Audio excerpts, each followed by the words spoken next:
কর্তৃক আয়োজিত আজকের এই দোয়া মাহফিল অনুষ্ঠানের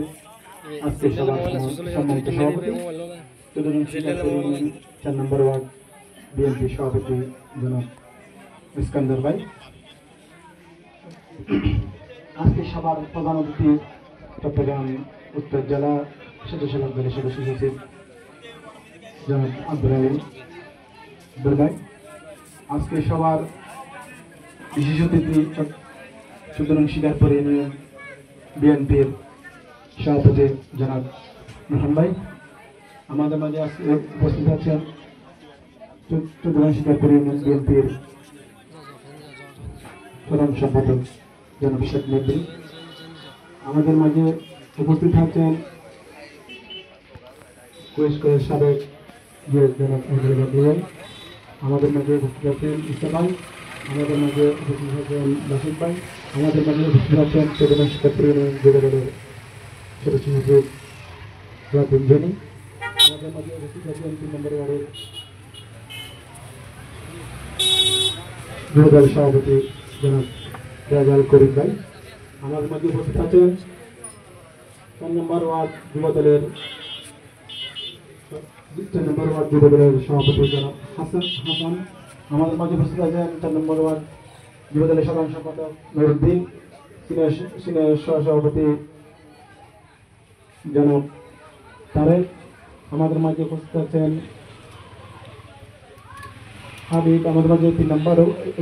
5 নম্বর ওয়ার্ডের বিএনপির সভাপতি জনাব আমার বড় ভাই জনাব আহমদ হোসেন লেজু ভাই সহ আমার সামনে বসা এই 4 নম্বর ওয়ার্ডের আগত এই আশেপাশে এলাকার এবং 3 নম্বর ওয়ার্ড থেকে আগত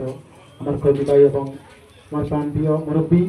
এবং আমার প্রান্তীয় ছোট ভাই সহ প্রত্যেককে জানান আমার প্রান্তীয় দল বাংলাদেশ জাতীয় যুব দলের পক্ষ থেকে জানান জাতীয় শুভেচ্ছা অভিনন্দন। আজকে আমাদের ম্যাডাম অর্থাৎ খালেদা জিয়ার 80তম জন্মদিন, এই জন্মদিনে আমি তাহার কিছু স্মৃতিচারণ আপনাদের সামনে একটু তুলে ধরবো। সবাই জানেন কি কারণে? সামান্য 2 কোটি টাকার কারণে। যে 2 কোটি টাকা এই আওয়ামী সরকার যে দূষর সরকার ছিল, এই দুষ্কৃতকারী সরকার যে 2 কোটি টাকা এতিমের যে জমানো টাকা ছিল সেটা নাকি আমার ম্যাডাম সেটা আত্মসাৎ করেছে। আসলে সেটা আত্মসাৎ নয়, সেই টাকা এখন ব্যাংকে প্রায় 8 কোটি টাকার উপরে হয়ে গেছে, সেটা আপনারা সবাই জানেন। শুধু বেগম জিয়ার তার যে ব্যক্তিগত একটা আক্ষেপ ছিল, সেই আক্ষেপকে তার রাজনৈতিকভাবে প্রতিপালন করার জন্য তাকে